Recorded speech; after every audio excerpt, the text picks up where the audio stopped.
Listo, Camilo. Entonces acá hay unos puntos esenciales en tu narrativa que son los siguientes. El primero es los mecanismos que tú utilizas para afrontar el miedo. Creo que todos tenemos miedos en algún momento. El miedo el estrés es un miedo anticipado al futuro, no poder pagar, pues llegar tarde, me va a mejorar, no me va a mejorar, estar frustrado por la situación física. Entonces, ese miedo y es, ¿cuáles son tus mecanismos para poder afrontar ese miedo? Entonces, ese es el primero. El segundo, hay algo muy bonito que tú nombras acá y es que cada día, cada vez tenás que volver a aprender. Entonces, dentro de las metodologías de la conciencia, se habla del desaprender. Dicen que son precisamente los conceptos lo que a veces nos atrapan y desaprender. Nosotros vamos al colegio, a la universidad, a llenarnos de conceptos, de Sí, información.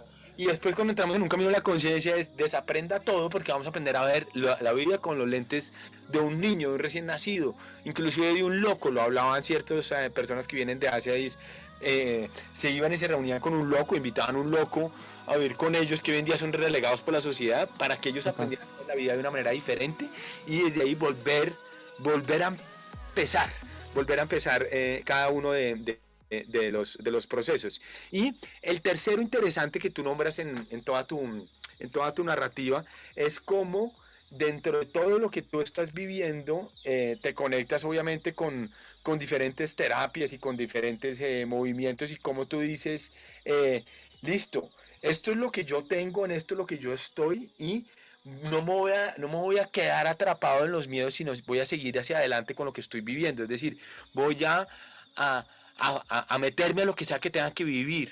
Ya estoy aquí, voy a ponerme, esto es como el coraje que tienes que empezar a desarrollar con cada uno de estos procesos de la vida y que listo, así ha acabado. Y también para que no lo conectes todo esto con tu servicio, con lo que estás haciendo, hablaste de seguridad frente a la sociedad y cómo riesgo, seguridad, como todo lo que estás haciendo y cómo unes esta vida tuya a lo que estás haciendo por la humanidad. Entonces, Total. por favor, Diego, Camilo, perdón, gracias. Dale, no, pues bueno, la verdad, ya todo llega a que, como te decía anteriormente, Santiago, el servicio de vocación. Yo sentí ese servicio de vocación de que de pronto de la parte de la institucionalidad o de la policía se podía hacer. ¿Por qué? Porque yo con mi papá viajé por todo Colombia casi. Yo Manizales, Pereira, Santa Marta, Bucaramanga, Barranquilla, Medellín, Armenia, Pasto, en fin, Neiva. Y en todos aprendimos algo de que había una lección de vida y que las dicotomías sociales eran muy distintas. Entonces que lastimosamente no es que llegue un salvador y ponga miles de directrices y salva al país, sino que cada quien tenía que hacer desde su punto, desde su terreno, desde su sitio, el aporte a esa sociedad de lo que conocía. Entonces yo vi a eso en mi papá, vi eso en que llegábamos y él decía, si ve que acá es muy distinto como piensan, si ve acá que es distinta la problemática, y yo dice, qué chévere. Y como llegué al momento de no poder entrar a la policía y no me impidió nada, entonces dije, esas ideas académicas que tenía mi padre, ¿por qué no hacerlas dentro de la academia? Y la vinculé a la ciencia política y después ya cuando me gradué vi dónde y llegué, me conoció en un picnic que hacía los sábados el concejal Juan Baena. Entonces él invitó a un grupo de ciudadanos a escuchar de cada localidad, invitaba de Usaquén, de Bosa, a un coloquio, digámoslo así, en donde comentábamos las preocupaciones y literal como éramos académicos, o sea, el requisito es que todos vayamos, pero en este caso esencial él quería era que fueran gente muy afín a temas específicos para traerles temas de política pública prácticamente y que lo desarrolláramos, no, él no me cogía la idea, o sea, él no, venga, es mía ya, no, no, venga y la desarrolla usted. Entonces yo les llegué con, primero que todo, que Bogotá no contaba con una eficacia en el funcionamiento para los discapacitados. No es amigable Bogotá a veces para un discapacitado. Entonces que cómo crear corredores seguros para ellos, cómo crear espacios seguros para ellos, cómo vincularlos con algunas universidades o hasta colegios privados que lastimosamente por el miedo de tener un niño discapacitado no lo aceptan y lo dicen, tiene que ir allá donde los niños discapacitados, sabiendo que el chico puede dar las condiciones con una persona normal, normalmente, como nada. Entonces, ahí comencé a llevarle este proyecto, las ganas también de generar esos coloquios de discapacidad y vincular a la población con discapacidad con nombre, con representatividad. y no políticamente, sino en verdad hacer políticas públicas y acuerdos desde el consejo. Y ahí entonces le llevé esta idea y después, como ya tenía este tema del chip de la seguridad ciudadana con mi papá, comencé a traerle ya todo el tema de generar espacios seguros en barrios como Suba, eh, Ciudad Bolívar, también Usaquén, Barrios Unidos, en donde lo que hacemos es vincular eh, todo lo que es el aparato institucional en pro de la seguridad de los barrios. Entonces, ¿cómo logramos de que todas las cámaras de los barrios se conecten al C2 de la policía y en realidad virtual inmediatamente saben lo que está pasando y así no hay excusa de que la policía dijera, no, es que no tenemos cámaras o no nos dimos cuenta, no, porque están en forma real con ustedes. Y de ahí comencé a capacitar todo este tema de inserción en seguridad ciudadana. Fue también Santiago que venía haciendo el mes pasado, era con la población que se reinsertó o población víctima del conflicto que lastimosamente por estas condiciones y de seguridad no han podido ir a sus territorios y viven al frente de un paramilitar, un guerrillero, o el policía vive al frente de un navacrín. Entonces hay conflictos muy fuertes de convivencia en ciertos barrios, más que todo en Usme, en Suba también con el Suba Oriental y Suba Occidental hay ciertos recelos. Entre los mismos líderes hemos llevado quitarles esos recelos y que entendamos que la alcaldía debe y que la comunidad debe tener como decía yo, el polis, ese y CIA, ¿no? Dividiéndolo así es esa polis, esa ciudad, ese pueblo, pero el CIA es ese timonel que lleva a buen puerto, que guía, que lleva esas dicotomías sociales de esa población a buen puerto. Entonces, digámoslo así que desde ahí hemos llevado ese proyecto. Yo hemos tratado de que ya los chicos también desde los colegios distritales convivan, porque inicialmente es eso, está el hijo del guerrillero con el paramilitar conviviendo en el colegio y nosotros, oiga, generar esa unión desde los hijos, que creo que el papá por lógica no va a ser tan cerrado, pues de decir, no, no puede convivir con él, porque... Y ahí hemos cambiado y a partir de este trabajo social, tanto del el barrio como la localidad total y los colegios, vincular la reinserción. Entonces, tranquila, con paz, con conciencia, con respeto, y lo estamos haciendo sin... Yo lo primero que le dije al concejal fue nada político, es hacer. Acá no es venir por los votos, acá no es por prometer, acá hagámoslo. Hay hojas de vidas, hojas de guías, hojas de proyecciones de cada uno. Mediante los coloquios tengo yo estadísticas y sé qué está pasando. ¿Por qué no lo hacemos? Entonces creo que ese es el trabajo muy lindo de verdad y hoy en día estoy como con él como asesor de discapacidad, seguridad ciudadana y paz. Oye, Eh, qué maravilla, Camilo. Mira, aquí esto que nos estás mostrando son todas las herramientas, digamos que aplicadas a lo largo de tu experiencia, donde estás apoyando a toda la sociedad, donde lo llevaste obviamente por tu vida, por tu historia, la policía, cómo divides la palabra, toda la parte de la, como de la ciudad y de la vigilancia, y en todo lo que estás como conectando también en algo, un valor súper importante en el mundo de las personas con discapacidad. Vale aclarar que aquí en el grupo de apoyo hemos hablado, hemos tomado un concepto que viene del rockero argentino Gustavo Cerati, que dice que todos son adictos, que todos somos adictos. Aquí lo hemos adaptado un poco diciendo todos somos discapacitados de alguna manera, emocional, social. Algunas personas pueden ser muy buenas para hacer negocios, pero de pronto en el momento de expresar una emoción se les hace un nudo en la garganta y no pueden o no tienen una capacidad para conectarse con una sensibilidad ecológica. Entonces todos somos discapacitados y cuando hablamos de inclusión, que es el gran valor, lo estás hablando con toda esta parte social que lo estás moviendo a lo largo de toda la sociedad y esta parte de la inclusión divino como lo pones también con todo esto de los grupos armados, de los paramilitares, de los militares, de los guerrilleros, de los narcotraficantes, porque Colombia es una mezcla de todo esto, es una mezcla de razas, de historia, de España, de indígenas, de diferentes personas que han llegado y desde ahí la idea es que nos podamos conectar todos desde una común unidad.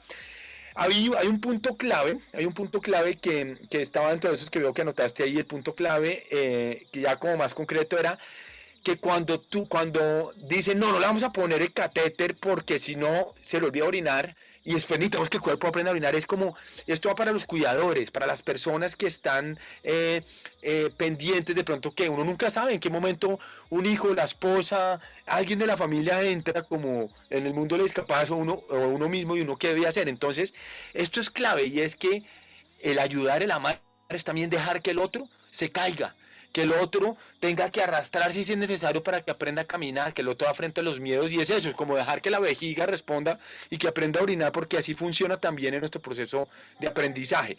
Y ahí hay un valor clave porque está ese como dejar que responda y dejar que el otro aprenda.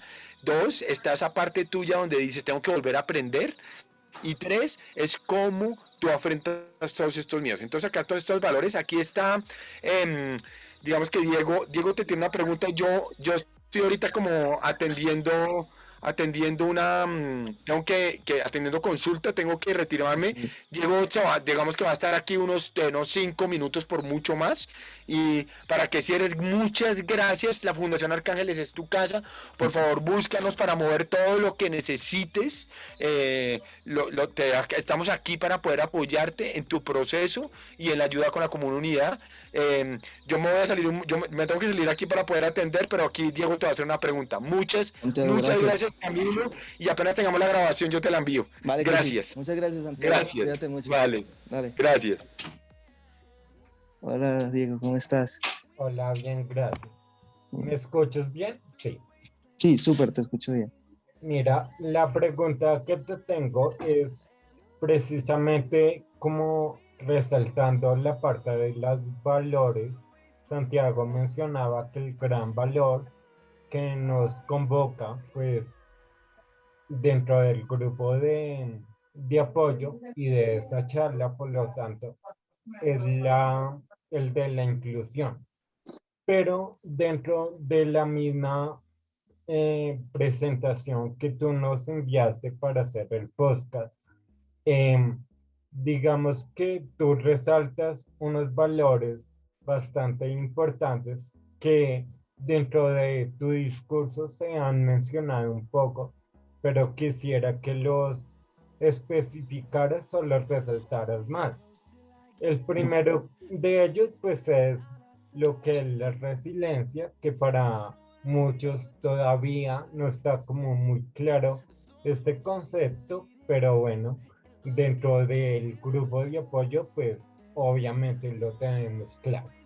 El segundo es la persistencia y a la vez como la resistencia eh, también el a enfrentamiento y afrontamiento de la misma discapacidad, y como un cuarto que tú lo has mencionado constantemente, es como esa motivación. Entonces me gustaría si podrías como especificar en ello, y como segunda pregunta o medida, me gustaría saber si desde tu parte de asesoramiento político, por decirlo de alguna manera, eh, has mirado cómo se puede cambiar o transformar un poco lo que es la inclusión laboral de las personas con discapacidad, en cuanto a que se dice que las personas que obtienen el beneficio del Estado por sustitución pensional del todo, entre comillas, no pueden devengar,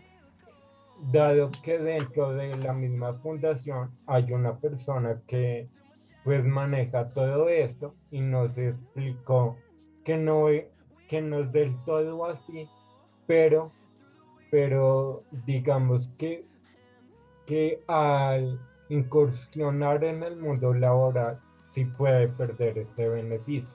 Entonces no sé si tú has hecho para que esto cambie. Sí, bueno, pues inicialmente, para responderte la primera, Diego, sí, estos valores, digamos que son las directrices o que yo he llevado como bandera en mi vida. Esa resiliencia es lo que hablábamos de, o yo la veo como esa parte de manejar todo con conciencia y tranquilidad, de que todo pasa, pero que nadie en sí es el culpable. O sea, quedarnos en que él fue, o yo soy, y ya por esto me echo para atrás, no. Yo creo que la resiliencia es esa tranquilidad, esa conciencia, esa paz de proyectarnos nosotros mismos, de ver que estas dificultades que están pasando son experiencias y son nuevas oportunidades, y que en verdad con tranquilidad y con esa, vuelvo a decir, esa conciencia de que de pronto las cosas no son como las queremos, se presentan de diferentes monteras, pero es, es, es una manera de que las cosas pasan y afrontarlas con conciencia, con tranquilidad, de que no está en nuestras manos tampoco eh, hacer o obligar y contradecir tantas cosas. Y es eso, es llevar esa paz, esa tranquilidad, persistir por ejemplo, mi carrera. Yo quería persistir con mi carrera, pero ya tenía de esa persistencia desligada la proyección y motivación. Y era qué voy a hacer, qué proyectos de vida voy a desarrollar, cómo yo en mi diario vivir y con mi estilo de vida puedo llevar ciertos proyectos, que no y que sí. Y ahí fue donde yo llevé que, eso sí, esa frase la tengo muy clara, y es que si no tenemos proyectos o motivación en la vida, y todo ser humano, no tenemos una hoja de guía. O para terminar, lo que decía ahorita Santiago, que todos podemos tener una discapacidad. Yo podría decir que a raíz de estas tres palabras es, si tenemos una limitación, sea cual sea, porque la discapacidad, si usted, como él decía, no dejar que él orine solo, que camine solo, es darle limitaciones. La idea de esto es que no hayan limitaciones, de que con estas frases yo nunca tuve limitaciones. Sabía que habían problemas, habían cosas duras, había días que no sabía qué hacer, pero que no podía hacer la limitación de eso, de esos problemas, de esas dificultades y pensamientos, los que podían llevar o guiar mi vida. Entonces creo que así lo veo yo, esas tres palabras muy importantes. Creo que Frontay la explica un poquito como paso a paso, y es importante, no es, digo yo, el manual de vida, sino que cada uno debe tener esos valores y convencimientos motivacionales que te ayuden a sobresalir. Respecto a la segunda respuesta, es verdad.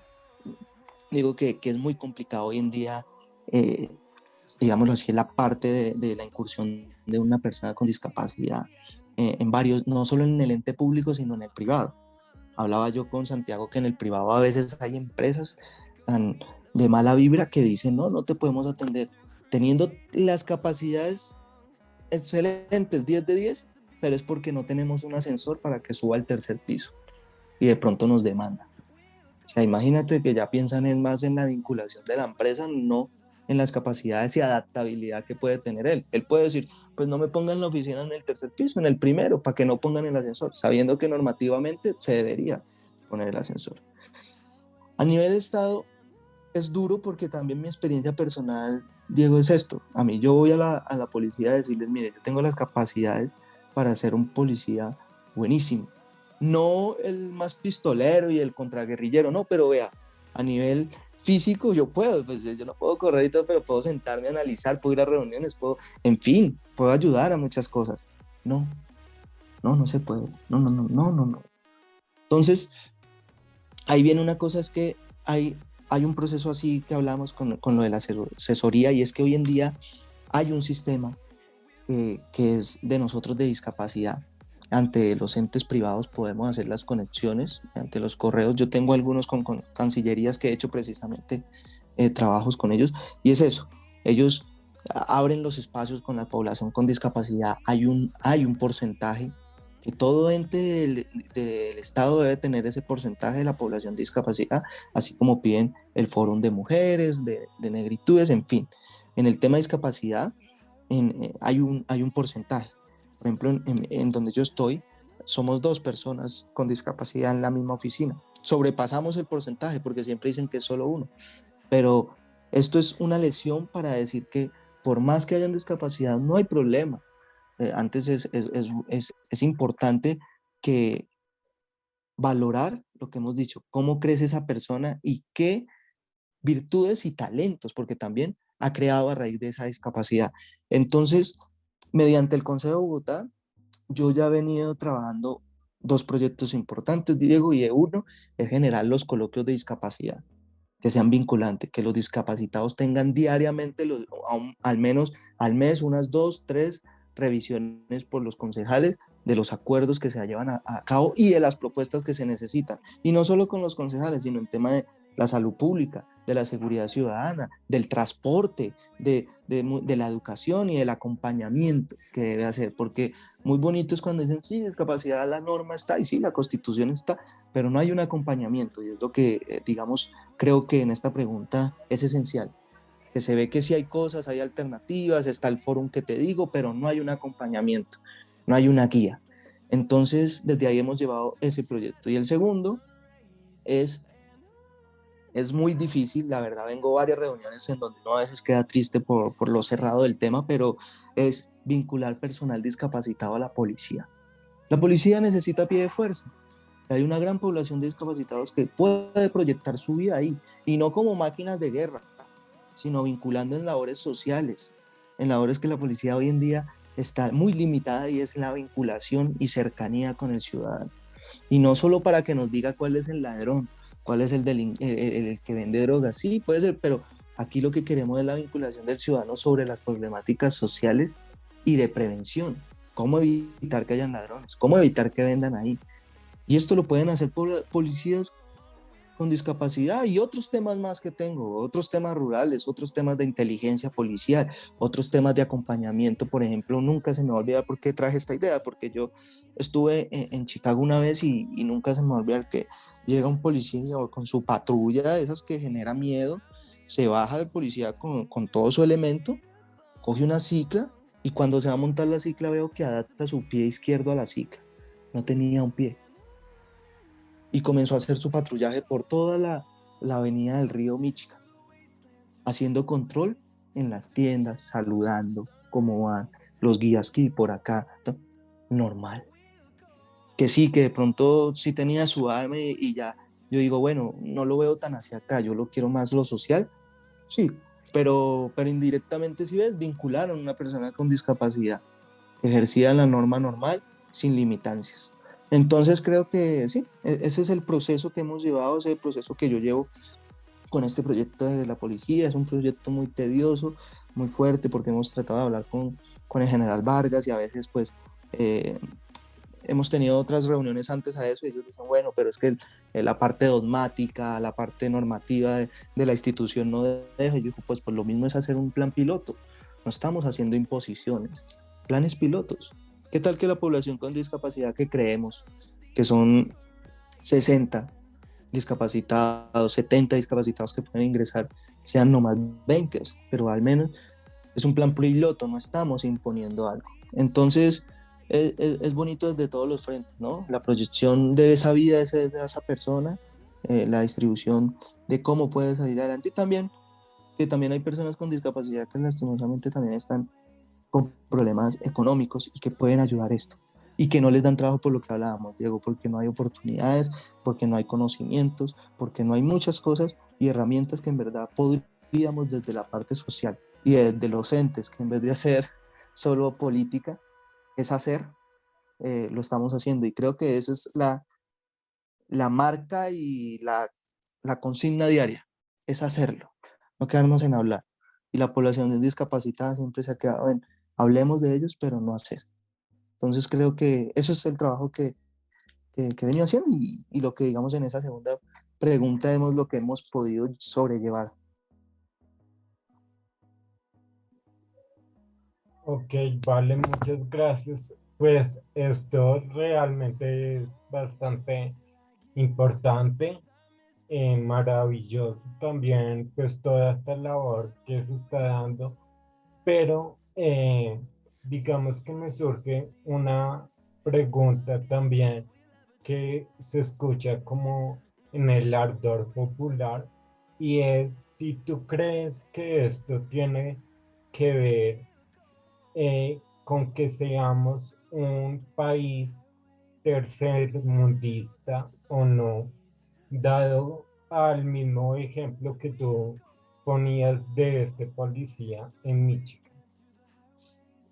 Bueno, yo conecto mucho ciertas cosas con, no con el tercermundismo ni eso, sino las dicotomías sociales que han creado nuestro Estado.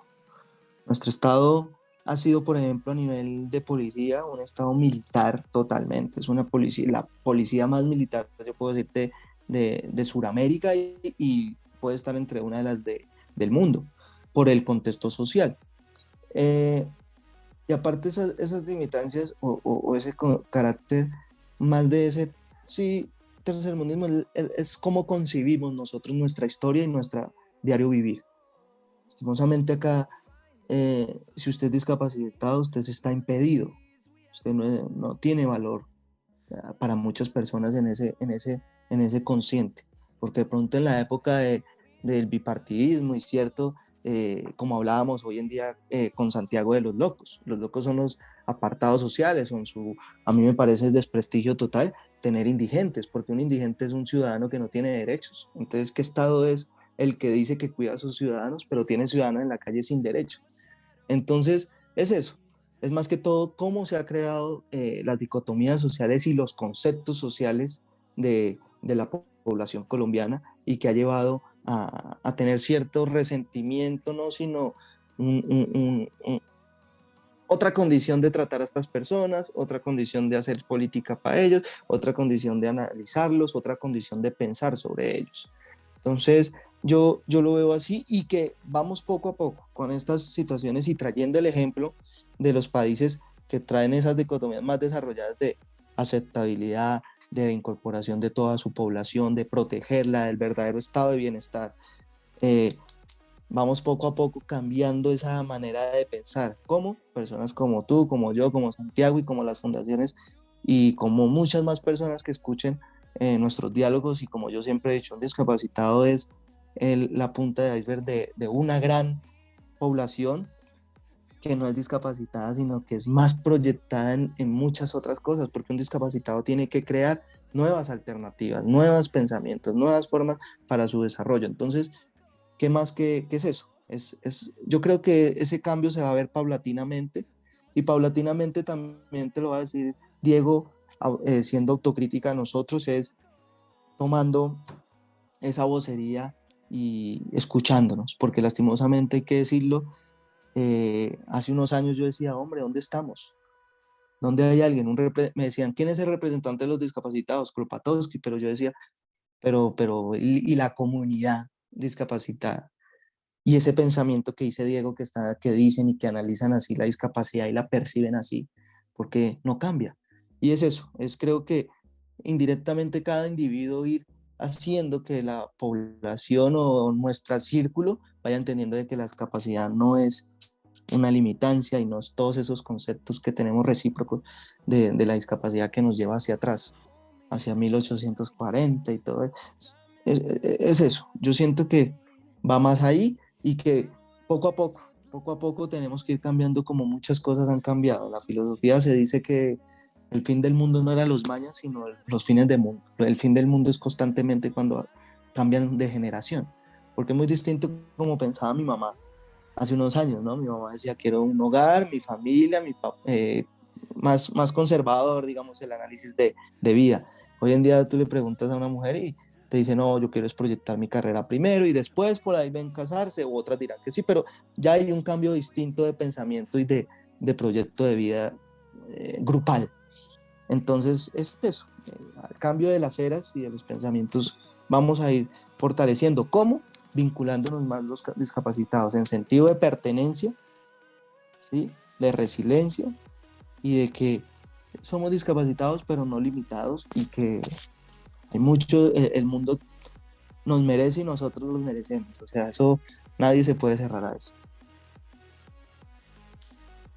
Totalmente, estoy de acuerdo contigo y bueno, particularmente como toda esta cosmovisión o perspectiva que tú tienes en lo particular, pues a mí me llama mucho la atención porque yo soy trabajador social, entonces como que esta reivindicación y lucha por la visibilización de las personas en situación o condición de discapacidad, desde tu punto de vista, valga la redundancia, pues me llega bastante siendo una persona en condición o situación de discapacidad.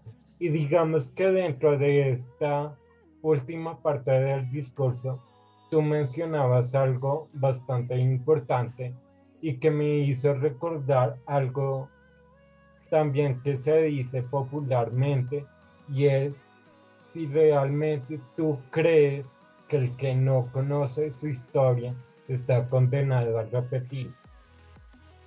Totalmente, totalmente, digo yo, creo que el que no conoce está condenado a repetirla, y no solo en el marco social y político, sino eh, individual. Cuando, ejemplo, pasan, a veces yo decía, había amigos míos que me decían, pero ¿por qué siempre a mí? ¿Pero por qué siempre a mí? Yo le decía, pero usted ha hecho algo para que no siempre a usted.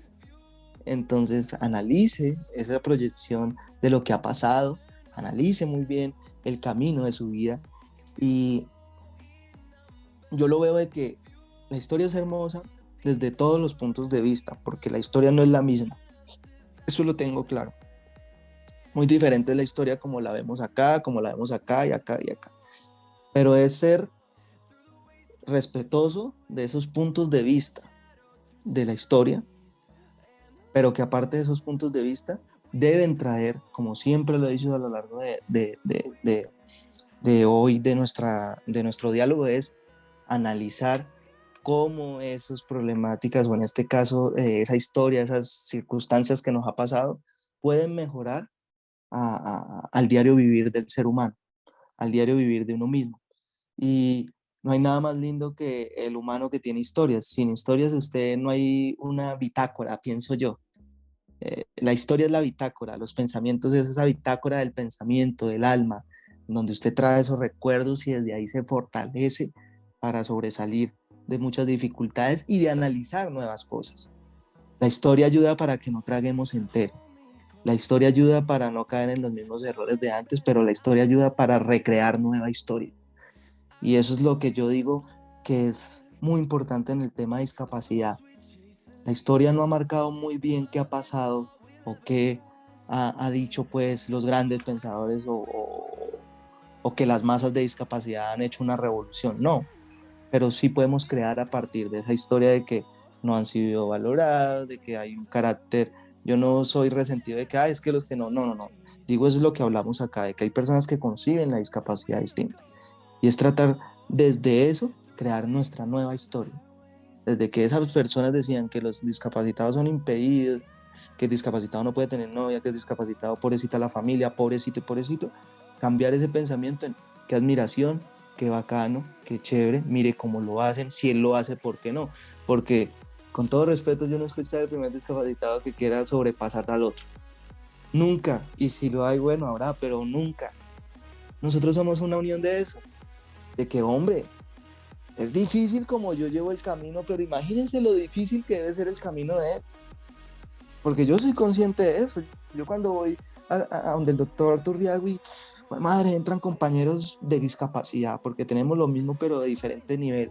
Y yo soy 0 y él es 5, 6, y lo veo que así con sus manitos. Y yo, hombre, lo que me da es alegría y estupor de tener el honor de poder ver a ese muchacho y escuchar a la madre, porque a veces el joven no puede hablar, de cómo el chico saca adelante su proyecto, ¿no? Que la pinta, no, que él monta cicla como puede, pero monta.